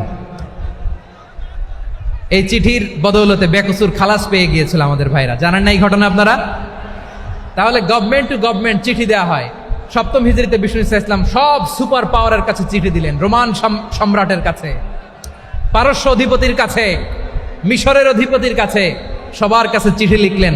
চিঠির ভাষা ছিল এরকম, মিন মুহাম্মাদিন রাসূলিল্লাহ ইলা মুকাওকিস আযীমিল কিবত, মুহাম্মদ রাসূলুল্লাহর পক্ষ থেকে মিশরের বাদশার কাছে, আসলিম তাসলাম, ইসলাম মানো, শান্তিতে থাকবা, সালামুন আলা মান ইত্তাবা আল হুদা, শান্তি তার জন্য যে হেদায়েতের অনুসরণ করে। সুবহানাল্লাহ পড়েন। তো এই চিঠি অনেকে ভালোভাবে রিসিভ করেছে, অনেকে এই চিঠি পাওয়ার পরে নবীর কাছে আবার ইন রিটার্ন উপহার পাঠিয়েছে। কি পাঠিয়েছে? উপহার। মিশরের বাদশাহ মুকাওকিস, তিনি বিশ্বনবীকে বিশাল এক উপহারের ডালি পাঠিয়েছেন। মিশরের বাদশাহ মুকাওকিস ছিলেন ধর্মে খ্রিস্টান। লালমনিরহাটের ভাইয়েরা আওয়াজ করে বলেন, মিশরের বাদশাহ ধর্মে কি ছিল? খ্রিস্টান। কি উপহার দিয়েছিল আমার নবীকে? শুনতে মনে চায়? আওয়াজ নাই লালমনিরহাটের গলায়। শুনতে মনে যায়? 1000 স্বর্ণ মুদ্রা। 1000 স্বর্ণ মুদ্রা। 2টা খ্রিস্টান দাসী, একজনের নাম মারিয়া বিনতে শামাউন আল কিবতিয়া, আরেকজনের নাম সিরিন বিনতে শামাউন আল কিবতিয়া। একজন খ্রিস্টান দাস 20 থান কাপড় জামা বানানোর জন্য, আমরা নবী যেন সেলাই করে জামা বানাতে পারে এজন্য 20 থান কাপড়, 20 থান ফাইন গার্মেন্ট। সুবহানাল্লাহ পড়বেন না? এরপরে একটা গাধা যেটার নাম ছিল উফাইর, আর একটা খচ্চর, এটার নাম ছিল দুলদুল। খচ্চর চিনেন? গাধা আর ঘোড়ার ক্রসিং এ যে প্রাণীটা দুনিয়াতে আসে ওটার খচ্চর বলে। তো এই যে সুপার পাওয়ার, খ্রিস্টান বাদশার কাছে নবী চিঠি লিখলেন, ওই খ্রিস্টান বাদশা আমার নবীকে উপহার দিল। বিশ্বনবী এই উপহারগুলো সানন্দে গ্রহণ করেছেন। সুবহানাল্লাহ পড়বেন না? তাহলে অমুসলিম কেউ যদি আপনাকে উপহার দেয়, হালাল উপহার হলে আপনি গ্রহণ করতে পারবেন। অনুরূপভাবে পারস্যের বাদশা, রোম সম্রাট বিশ্বনবীকে উপহার পাঠিয়েছেন। আমার নবী সবগুলো উপহার, গিফট গ্রহণ করেছেন। সুবহানাল্লাহ বলেন। তাহলে প্রিয় লালমনিরহাট, আওয়াজ করে বলুন, ইসলাম কি ন্যারো মাইন্ডেড রিলিজিয়ন না ব্রড মাইন্ডেড? আম্মাজান আয়েশার কাছে মাসালা জানতে চায় মেয়েরা, হে আম্মাজান, অগ্নি উপাসকেরা তাদের ঈদের দিন নওরোজের সময় আমাদেরকে পাখি দেয়, নেওয়া যাবে? উনি বললেন, ওরা জবাই করে দিলে নেওয়া যাবে না, কিন্তু ওরা যদি ফলমূল এরকম খাবার দেয় এগুলো নেওয়া যাবে। তার মানে অমুসলিমদের দেয়া উপহার এটা গ্রহণ করা যায়। সুবহানাল্লাহ বলেন। শুধু তাই নয়, বিষ্ণু ঈসা ইসলাম অমুসলিমদের সাথে আর্থিক লেনদেনও করেছেন, ফিনান্সিয়াল ডিলিং করেছেন। অমুসলিমদের সাথে প্রয়োজনে আপনি ফিনান্সিয়াল ডিলিং করতে পারবেন। আমরা প্রায় দেখি বাজারের মিষ্টির দোকানগুলো আমার হিন্দু ভাইদের। লালমনিরহাটে মিষ্টির দোকান, দইয়ের দোকান কারা চালায়? হিন্দুরা চালায় না? তারপরে যে বারবার শপ, চুল কাটে যে নাপিত, অধিকাংশ নাপিতের দোকানে কারা? আমার হিন্দু ভাইরা। তা আপনি চুল কাটতে পারবেন কিনা? পারবেন কিনা বলেন? পারবেন। তার দোকান থেকে দই মিষ্টি কিনতে পারবেন কিনা? হ্যাঁ, আমার মুসলিম ভাইয়ের দোকান থাকলে ওইটারে আমি বেশি প্রায়োরিটি দিব, ঠিক কিনা? কিন্তু যদি তাদের সার্ভিস নিতে চান, প্রোডাক্ট নিতে চান, পারবেন। তার দলিল সহিহ বুখারী, আম্মা জান আয়েশা রাদিয়াল্লাহু তাআলা আনহা বলেন, ইশতারা রাসূলুল্লাহ সাল্লাল্লাহু আলাইহি ওয়াসাল্লাম মিন ইয়াহুদিন তুআমান ওয়া রাহানাহু দিরআহু মিন হাদিদ। রাসূল সাল্লাল্লাহু আলাইহি ওয়াসাল্লাম এক ইহুদির কাছ থেকে, কার কাছ থেকে? সবাই বলে নাই কার কাছ থেকে? আমার নবী, পেয়ারা নবী এক ইহুদির কাছ থেকে জব কিনেছিল। জব, বার্লি, যেটা দিয়ে রুটি বানায়। ওই জবের দাম দেওয়া টাকা পয়সা নবীর কাছে ছিল না। ফলে নবী ওনার একটা পোশাককে মর্গেজ রেখেছিলেন, মর্গেজ, বন্ধক, যে এখন এটার দাম দিতে পারবো না, কয়েক কেজি বার্লি নিয়ে যাই আর বন্ধক হিসেবে আমার জামাটা রেখে গেলাম, যেই দিন দাম দিব ওই দিন জামাটা ছুটাই নিয়ে যাব। সুবহানাল্লাহ পড়বেন না? বাকিতে নিছিলেন, বাকিতে। দিরআহু মিন হাদিদ, লোহার তৈরি বর্ম, মানে যুদ্ধের পোশাক, লোহা দিয়ে বানানো। বিষ্ণুনবী বললেন, কয়েক কেজি জব দাও, টাকাটা পরে দিব, এখন টাকা নাই, বন্ধক হিসেবে, মর্গেজ হিসেবে আমার জামা রেখে গেলাম, যখন টাকা দিব জামা ছুটায় নিব। আওয়াজ করে বলতে হবে সুবহানাল্লাহ। এ থেকে বোঝা গেল অমুসলিমদের সাথে ফিনান্সিয়াল ডিলিং করা যায়, অর্থনৈতিক লেনদেন করা যায়, কেনাবেচা করা যায়, প্রোডাক্ট কেনা যায়। এমনকি আমাদের মসজিদে নববীতে বারান্দায় আপনারা একটা অটোমেটিক ফ্লাইং আমব্রেলা দেখছেন? সূর্য যখন বাড়ে মসজিদে নববীর বারান্দায় ইয়ার্ডের মধ্যে অটোমেটিক্যালি কিছু আমব্রেলা আছে, সাঁ করে খুলে যায়, আর সূর্যের তাপ লাগে না। আবার সন্ধ্যাবেলায় এই আমব্রেলাগুলো ওরা ক্লোজ করে ফেলে, দেখেন নাই না? দেখছেন? এই মসজিদে নববীকে সর্বোচ্চ উন্নত মানের কনস্ট্রাকশন ইনফ্রাস্ট্রাকচারে ডেভেলপ করার জন্য কর্তৃপক্ষ কিছু অমুসলিম ইঞ্জিনিয়ারের, ডিজাইনারের সহায়তা নিয়েছিল। সুবহানাল্লাহ বলেন। কোন দলিলের ভিত্তিতে? এই দলিলের ভিত্তিতে যে বিষ্ণু ঈসা ইসলাম অমুসলিমদের সাথেও লেনদেন করেছেন। আওয়াজ করে বলতে হবে আল্লাহু আকবার। শুধু তাই নয়, ইন কেস অফ ইমার্জেন্সি, প্রয়োজনে ইসলামের খাতিরে, ইসলামকে সামনের দিকে এগিয়ে নিয়ে যাওয়ার জন্য অমুসলিমদের সাপোর্ট নেওয়া জায়েজ আছে। সুবহানাল্লাহ বলেন। অমুসলিমদের সাপোর্ট নেয়া, তাদের থেকে অর্থ নেয়া, পলিটিক্যাল সাপোর্ট, পলিটিক্যাল অ্যাসাইলাম নেওয়া যায়। আমাদের অনেক বিশ্ববরেণ্য দায়ীরা আমেরিকায় অস্থায়ীভাবে অ্যাসাইলাম নিয়ে থাকে, নিজের দেশে গেলে ফাঁসিতে ঝুলাই দিবে। যুগ যুগ ধরে দায়ীদের উপরে এরকম অত্যাচার আর নির্যাতন আছে না নাই? মিশরের অনেক দায়ীরা পাশ্চাত্যে যেয়ে থাকে। এই যে তারা পলিটিক্যাল অ্যাসাইলাম নিয়ে থাকে, রাজনৈতিক আশ্রয়, এটা জায়েজ আছে না? এটা যে জায়েজ আছে তার প্রমাণ স্বয়ং বিশ্বনবী সাল্লাল্লাহু আলাইহি ওয়াসাল্লাম পলিটিক্যাল সাপোর্ট নিয়েছিলেন অমুসলিমদের কাছ থেকে। সুবহানাল্লাহ বলেন। খুব মজাদার একটা ঘটনা শুনবেন। আপনাদের আগ্রহ দেখে তো মনে হয় না শোনার ইচ্ছা আছে। আছে আছে, গলায় জোর আছে। লিল্লাহি তাকবীর, লিল্লাহি তাকবীর, নারে তাকবীর। মাশাআল্লাহ।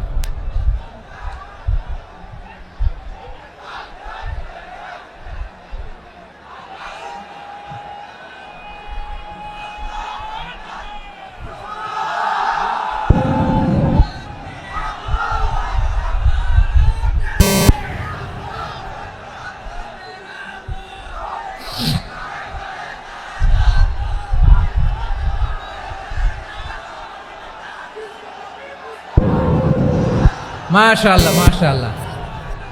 থামুন থামুন আমার ভাইরা। বিশ্বনবীর বয়স তখন প্রায় 51 বছর। কত বছর? বিশ্বনবীর সবচেয়ে কাছের মানুষ খাদিজা রাদিয়াল্লাহু তাআলা আনহা ইন্তেকাল করেছেন। বিশ্বনবী বড্ড কষ্ট পেলেন, হৃদয়টা ভেঙে খান খান। যিনি ঘরের ভেতরে বিশ্বনবীকে সান্ত্বনা দিতেন, ভালোবাসা দিতেন, বাইরে গেলে কুরাইশরা বকাঝকা করে, অত্যাচার করে, কিন্তু আম্মাজান খাদিজা রাদিয়াল্লাহু তাআলা আনহা ঘরটারে এমন শান্তির নীড় বানায় রেখেছেন, এই ঘরের ভিতরে ঢুকলে বিশ্বনবীর কলিজাটা ঠান্ডা হয়ে যেত। এজন্য রব্বুল আলামিন বলেন, খাদিজা, ও আমার বান্দি খাদিজা, জান্নাতে এমন স্পেশাল একটা ঘর আমি তোমার জন্য রেডি করে রেখেছি। ওই ঘরের মধ্যে কোনো আওয়াজ নাই, ওই ঘরের মধ্যে কোনো নয়েজ নাই, ওই ঘরে কোনো বিশৃঙ্খলা নাই। কারণ মক্কার জমিনে আমার নবী কুরাইশদের বিশৃঙ্খলা, নয়েজ আর ঝামেলাগুলোকে উপেক্ষা করে যখন তোমার ঘরের ভেতরে ঢুকতো, ঘরটারে তুমি শান্তির নীড়, ঠান্ডা, নীরব, নিস্তব্ধ, নিঝুম আর শান্তির নীড় বানিয়ে রেখেছো। এজন্য জান্নাতে স্পেশাল একটা শান্তির নীড় আমি তোমারে উপহার দেব। ওই প্রিয়তমা স্ত্রী খাদিজা ইন্তেকাল করলেন, বিশ্বনবীর হৃদয় ভেঙে খান খান। আবার ওনার চাচা আবু তালেব ইন্তেকাল করলেন, যিনি পলিটিক্যাল শেল্টার দিতেন নবীকে। কে দিতেন? আবু তালেবের ভয়ে, বিশ্বনবীর এই চাচার ভয়ে কোনো মুশরিক নবীর গায়ে হাত দেওয়ার সাহস পায় নাই।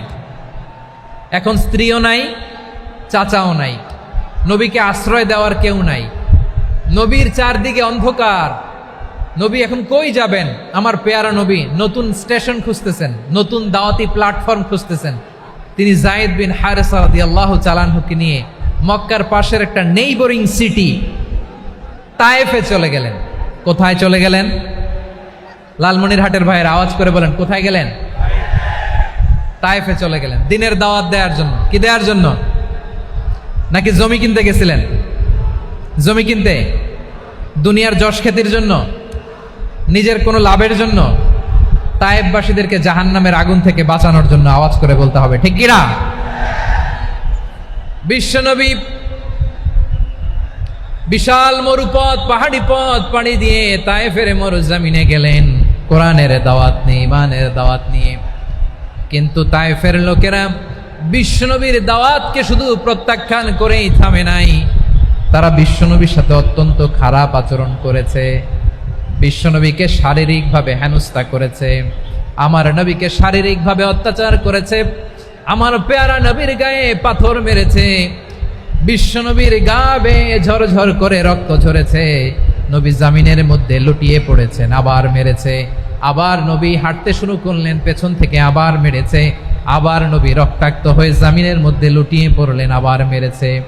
বিশ্বনবীর মতো এত সুশ্রী মানব, বিশ্বনবীর মতো এত শুভ্র মানব, বিশ্বনবীর মতো এমন চমৎকার দেহাবয়ব দিয়ে রব্বুল আলামিন কাউকে বানান নাই।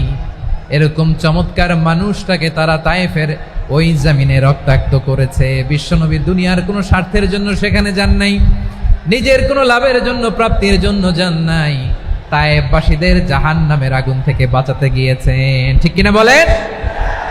খেয়ে না খেয়ে দিনী প্রচারের কাজে নিজেকে দিয়েছ বিলিয়ে, তাইফের কাফিরেরা চিনল না সে আলো, দুষ্ট ছেলেদের পিছু দিল লেলিয়ে।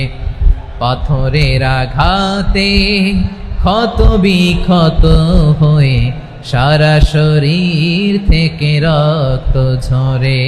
হে রাসূল তোমাকে ভুলি আমি কেমন করে, হে রাসূল তোমাকে ভুলি আমি কেমন করে। পারেন না আপনারা?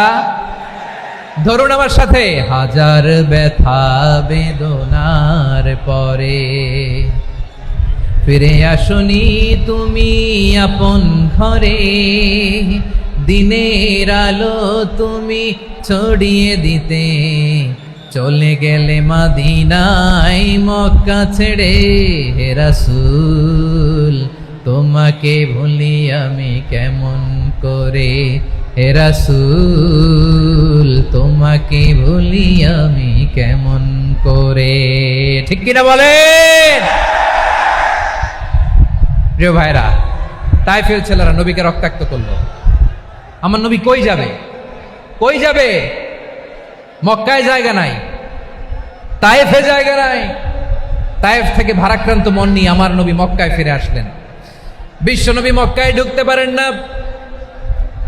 মক্কার মরুভূমির দিকে তাকিয়ে, উপত্যকার দিকে তাকিয়ে বিশ্বনবী ধা ধা করে কাঁদেন, ঝরঝর করে। নবীর চেহারা মোবারক থেকে চোখের পানিগুলো বেয়ে বেয়ে পড়ে।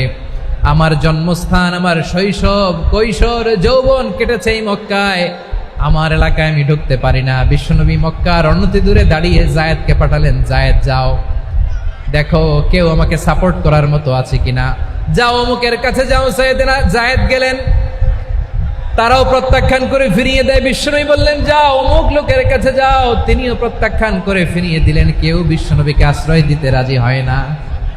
নিজ জন্মভূমিতে বিতাড়িত বিশ্বনবী, সর্বশেষ বিশ্বনবী বললেন যাও মুতঈম ইবনে আদির ঘরে যাও। মুতঈম ইবনে আদি মুশরিক, তার কাছে যাও। গেলেন, মুতঈম ইবনে আদি রাজি হয়ে গেল। সুবহানাল্লাহ বলেন। দেখেন, অনেক বিপদের সময়ও আমি নিজে সাক্ষী, সামাজিকভাবে রাজনৈতিকভাবে কত ঝঞ্ঝা, কত ষড়যন্ত্র, কত কনস্পাইরেসি পাড়ি দিয়ে আমাদেরকে সামনে এগিয়ে যেতে হয়। এই শত্রুদের ভেতরেও একজনকে দাঁড় করিয়ে দেয় যে আল্লাহর কোরআনের জন্য রেডি হয়ে যায়। পড়েন সুবহানাল্লাহ। মুতঈম ইবনে আদি, আল্লাহ তার মনকে নরম করে দিলেন। মুতঈম বলে, মুহাম্মদ আমি তোমাকে আশ্রয় দিব। তার দুই ছেলেকে পাঠালেন, যাও খোলা তলোয়ার নিয়ে, স্কট দিয়ে, গার্ড অফ অনার দিয়ে মোহাম্মদকে মক্কায় ঢুকাও, আর বলো আমি আমান দেব। আমান কি দিব? আমান মানে সিকিউরিটি, নিরাপত্তা। সিকিউরিটি ছাড়া, আমান দেওয়া ছাড়া কেউ থাকতে পারতো না মক্কায়। দুই ছেলে বিষ্ণু ইসা ইসলামকে নিয়ে আসলো। নবী কাবার চারদিকে তাওয়াফ করলেন, নামাজ পড়লেন। আবু জাহেল, উতবা, শাইবা, ওয়ালিদ ইবনে মুগীরা সবাই দেখে, কেউ কিছু করতে পারে না। কারণ মুতঈম ইবনে আদি ঘোষণা দিয়েছেন আমি মুহাম্মদকে আমান দিয়েছি, মুহাম্মদের গায়ে যেন কেউ স্পর্শ না করে। আওয়াজ করে পড়েন সুবহানাল্লাহ। নবীর এই বিপদকালে মুহূর্তে মুতঈমের হৃদয়টারে নরম করে দিল কে? আচ্ছা, লালমনিরহাটের ভাইয়েরা বলেন, এই মুতঈম কি মুসলিম ছিল না মুশরিক? সবাই বলতে হবে মুসলিম না মুশরিক? তাহলে মুশরিকের কাছ থেকে নবী পলিটিক্যাল অ্যাসাইলাম, আধুনিক রাষ্ট্রবিজ্ঞানের ভাষায় পলিটিক্যাল অ্যাসাইলাম, যেটাকে বলে রাজনৈতিক আশ্রয়, উনার আমান বা নিরাপত্তার এই ঘোষণায় তিনি মক্কায় ঢুকলেন। যতদিন নিরাপত্তা ছিল ছিলেন। মুতঈম যখন মারা গেল, বিষ্ণু ইসলাম হিজরত করে মদিনায় চলে গেলেন। সুবহানাল্লাহ। কিন্তু মুতঈম যে বিশ্বনবীর উপকার করছে এটা বিশ্বনবী ভুলে নাই। আমাদের অনেকে আছে উপকার করার পরে আর খেয়াল থাকে না, খাওয়ার পরে গলা দিয়ে নামলে আর খেয়াল থাকে না। এরকম আছে না নাই? আমার নবী ভুলে নাই। বদরের প্রান্তরে 70 জন কাফেরকে যখন বন্দী করে বিশ্বনবীর সামনে হাঁটু গেড়ে দাঁড় করানো হলো, বসানো হলো, 70 জন কাফের। কয়জন? বিশ্বনবী তাদের দিকে তাকিয়ে বললেন, সহিহ বুখারীর বর্ণনা, লাউ কানাল মুতঈম ইবনে আদি হাইয়ান সুম্মা কাল্লামানি হাউলাই নাতনা লা তারাকতুহুম লাহু। বদরের প্রান্তরে 70 জন বন্দী কাফিরের দিকে তাকিয়ে আমার নবী বললেন, আজকে মুতঈম ইবনে আদি যদি বেঁচে থাকতো আর তোমাদের 70 জনের ব্যাপারে যদি মুতঈম এক বাক্যে একটা সুপারিশ করত, তার সম্মানে আজকে তোদের সবাইকে আমি মাফ করে দিতাম। সুবহানাল্লাহ নাই? ওই যে চিল্লাচিল্লি যে কথা বোঝে নাই, কোন জিনিস মিস করছে ওরা নিজেরাও বোঝে নাই। বিশ্বনবী মুতঈমের এই সাহায্যের কথা বলে নাই। 70 জন মুশরিক হাঁটু গেড়ে বসা, নবী চাইলে এখনই এক্সিকিউশন অর্ডার দিতে পারে। তিনি বললেন, আজকে যদি মুতঈম বেঁচে থাকতো আর মুতঈম যদি তোদের জন্য সুপারিশ করতে, এই আবর্জনাগুলোর ব্যাপারে সুপারিশ করতে, আমি মুহূর্তেই তোদেরকে এমনি মাফ করে দিতাম। এবার বলেন, ইসলাম কি ন্যারো মাইন্ডেড না ব্রড মাইন্ডেড? শুধু তাই নয়, যাকে যে সম্মান দেয়ার আমার নবী দিতেন, হোক আস্তিক হোক নাস্তিক, হোক মুসলিম হোক অমুসলিম।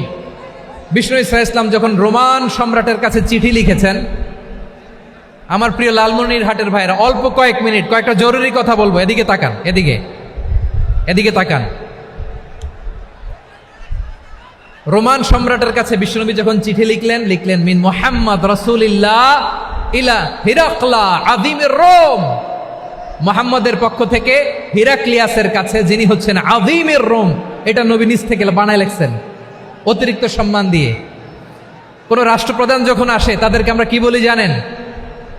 তার নামের শেষে HE এটা লিখতে হয়, H.E. মানে হিজ এক্সেলেন্সি। কি লেখে?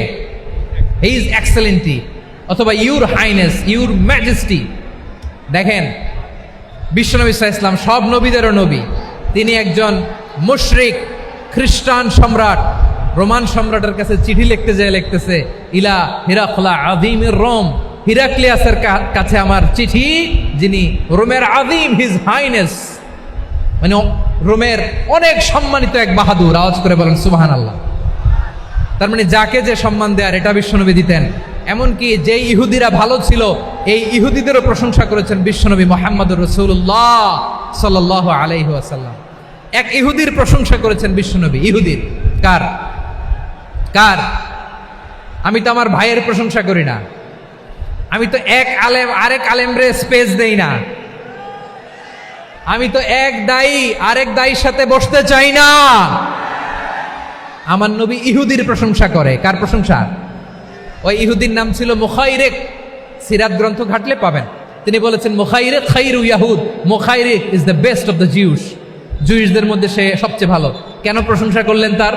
এর কারণ মদিনা চার্টারে কথা ছিল সব ধর্মের মুসলিম মুশরিক ইহুদিরা মিলে মদিনাকে রক্ষা করবে। কিন্তু 3য় হিজরিতে যখন উহুদের যুদ্ধ শুরু হলো, সবার কথা ছিল যেই আক্রমণ করে আমরা মদিনাকে বাঁচাবো। কোন শহরকে বাঁচাবো? মদিনাকে। কিন্তু কুরাইশরা যখন অ্যাটাক করলো, ইহুদিরা আর আসে না, ইহুদিরা আর বেরোয় না। বিষ্ণু বললেন, ওহে ইহুদিরা, তোমরা না চুক্তি করলে আমার সাথে যে মদিনা বাঁচাতে সবাই ঝাঁপিয়ে পড়বো, আসো। একটা ইহুদিও বেরোয় না, কেউ আসে নাই সেদিন, একজন ছাড়া। তার নাম মুখাইরেক। তার নাম কি? মুখাইরেক বাহাদুরের মতো ঘোড়সাওয়ার হয়ে বেরিয়ে গেলেন এবং বললেন, গোটা ইহুদি সাম্রাজ্যের একজনও যদি না আসে, আমি মুখাইরেককে কেউ ঘরে আটকে রাখতে পারবে না। বেরিয়ে আসলেন, এসে বললেন, আমি মুহাম্মদের পক্ষে যুদ্ধ করব। আমি মারা গেলে আমার সম্পদ আমার উত্তরাধিকারীরা পাবে না, আমার সম্পদ তোমরা মুহাম্মদকে দিয়ে দিবা। সুবহানাল্লাহ বলেন। উহুদের ময়দানে 70 জন মুসলমান শহীদ হলো। এই ইহুদি, সেও মুসলমানের পক্ষে যুদ্ধ করে নিহত হলো। সুবহানাল্লাহ বলেন। মুসলিমদের লাশ যখন নিয়ে আসা হলো, এই মুখাইরিকের লাশও নিয়ে আসা হলো। মুসলিমদের লাশের পাশে মুখাইরিকের লাশ দেখে বিশ্বনবী মুখাইরিকের প্রতি অনেক খুশি হলেন। আর বিশ্বনবী খুশি হয়ে বললেন, মুখাইরিক খায়রু ইয়াহুদ। মুখাইরিক, যদিও তুমি ইহুদি, তারপরে তুমি সব ইহুদিদের মধ্যে সেরা ইহুদি। পড়েন সুবহানাল্লাহ। আমার নবী ইহুদিকেও সম্মান দিতে কার্পণ্য করে নাই। আওয়াজ করে বলেন আল্লাহু আকবার। প্রিয় ভাইরা, এবার সর্বশেষ আওয়াজ করে বলেন, ইসলাম কি ন্যারো মাইন্ডেড নাকি ব্রড মাইন্ডেড? সবাই বলেন, ন্যারো মাইন্ডেড না ব্রড মাইন্ডেড? এজন্য অমুসলিম হইলেই তারা আমাদের শত্রু নয়। শত্রু কারা? এই লালমনিরহাটের ভাইয়েরা শোনেন, শত্রু কারা? যে সমস্ত অমুসলিম আমাদেরকে নিশ্চিহ্ন করে দিতে চায়, যে সমস্ত অমুসলিম আমাদের ভূখণ্ড থেকে আমাদেরকে তাড়িয়ে দিতে চায়, যে সমস্ত অমুসলিম আমার ধর্ম নিয়ে তুচ্ছতাচ্ছিল্য করে চিল্লায় বলেন ঠিক কিনা, তারা আমাদের শত্রু। সাধারণ অমুসলিমরা আমার শত্রু নয়। এই যে হিন্দুরা থাকে এরা আমার ভাই, বৌদ্ধরা আমার ভাই, খ্রিস্টানরা আমার ভাই, ইহুদিরা আমার ভাই। তারা দিনই ভাই নয়, তারা মায়ের পেটের ভাই নয়, তারা মানবিক দিক থেকে ভাই। ও মানুষ, আমিও মানুষ। ইসলাম মানুষকে সম্মান করে, চিল্লায় বলো ঠিক কিনা। যারা আমাদের অস্তিত্বকে নিশ্চিহ্ন করতে চায়, যারা আমাদের ভূখণ্ডকে দখল করতে চায়, যারা আমাদেরকে নিয়ে মকারি করে, ফান করে, টিটকারি করে, আমার ধর্ম নিয়ে খেলা করে, তাচ্ছিল্য করে, ওদের বিরুদ্ধে আমাদের জিহাদ। সাধারণ মুসলিম আমাদের শত্রু নয়। আপনি জানেন নিউ ইয়র্কে, আমি তো নিউ ইয়র্কে ছিলাম অনেকদিন, ওখানে ফিলিস্তিনিদের পক্ষে যখন আমরা মিছিল করেছি, অনেক ইহুদি আমাদের সাথে মিছিলে দাঁড়িয়েছে। কারণ ওরাও জানে এই ভূখণ্ড ফিলিস্তিনিদের ভূখণ্ড। আওয়াজ করে বলো লালমনিরহাট ঠিক কিনা। ইসরায়েলের রাজধানী খোদ তেল আবিবে অনেক ইহুদিরা বেঞ্জামিন নেতানিয়াহু তার বিরুদ্ধে মিছিল করেছে। তো তারা কি আমাদের শত্রু? না। অনেক খ্রিস্টান আমাদের সাথে আমাদের স্বার্থ রক্ষায় আমাদের পাশে দাঁড়িয়েছে। খেয়াল রাখবেন, হিন্দু আর হিন্দুত্ববাদ এক নয়, ইহুদি ধর্ম আর জায়নিজম এক নয়। জায়নিজমের বিরুদ্ধে আমাদের সংগ্রাম, আমাদের জেহাদ, চিল্লায় বলেন ঠিক কিনা। এই যে ফিলিস্তিনের ভাইয়েরা, তারা তাদের স্বাধীনতা সংগ্রামের জন্য লড়াই করছে, করে যাচ্ছে, আমরা এটাকে সমর্থন জানাই, চিল্লায় বলো ঠিক কিনা। কাশ্মীরের ভাইয়েরা স্বাধীনতার জন্য সংগ্রাম করছে, আমরা সেই সংগ্রামকে সমর্থন জানাই, আওয়াজ করে বলো ঠিক কিনা। যারাই আমাদের ইসলামকে নিশ্চিহ্ন করতে চায় তাদের বিরুদ্ধে আমাদের সংগ্রাম, আওয়াজ করে বলতে হবে ঠিক কিনা। ওই সমস্ত দুর্বৃত্তদের সাথে আমাদের কোনো সম্পর্ক নাই। আমরা যদি ঐক্যবদ্ধ থাকতে পারি, ওই দুর্বৃত্তরা চান্স পাবে না। আমরা ঐক্যবদ্ধ থাকতে রাজি আছি। লালমনিরহাটের ভাইয়েরা, আমরা ঐক্যবদ্ধ থাকলে ওই দুর্বৃত্তদের কালো হাত ভেঙে দিতে আমাদের সময় লাগবে না। তাদের কালো হাত ভেঙে দিতে রাজি আছে মুসলমান? কারা কারা রাজি? দু হাত তুলে দেখাও।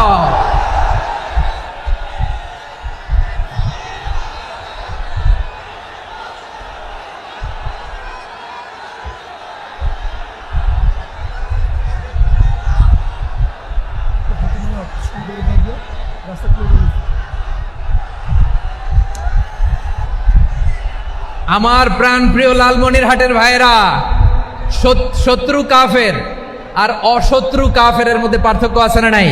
আবু তালেবও মুশরিক, আবু জাহেলও মুশরিক, কিন্তু দুই মুশরিকে পার্থক্য আছে না নাই?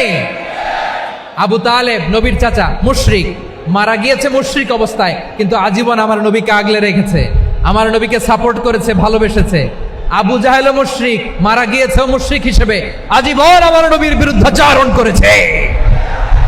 আবু জাহেলের শক্তি, সামর্থ্য, স্ট্র্যাটেজি, প্ল্যান সব আমার নবীর বিরুদ্ধে ছিল। আবু জাহেলের কারণে একটা দিন শান্তিতে আমার নবী মক্কায় ঘুমাতে পারে নাই, চিল্লায় বলেন ঠিক কিনা। এজন্য রাব্বুল আলামিন বলেন, লা ইয়ানহাকুমুল্লাহু আনিল্লাযীনা লাম ইউকাতিলুকুম ফিদ-দীনি ওয়া লাম ইখরিজুকুম মিন দিয়ারিকুম আন তাবাররুহুম ওয়া তুকসিতু ইলাইহিম ইন্নাল্লাহা ইউহিব্বুল মুকসিতিন।